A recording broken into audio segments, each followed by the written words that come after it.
lisensi IKM, yaitu menyatakan rumah makan ini asli orang Minang, yang punya dan mengelolanya orang Minang.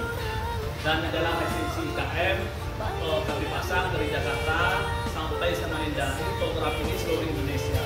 Ini alamat di Samarinda. Silakan Pak Ketua keterangan.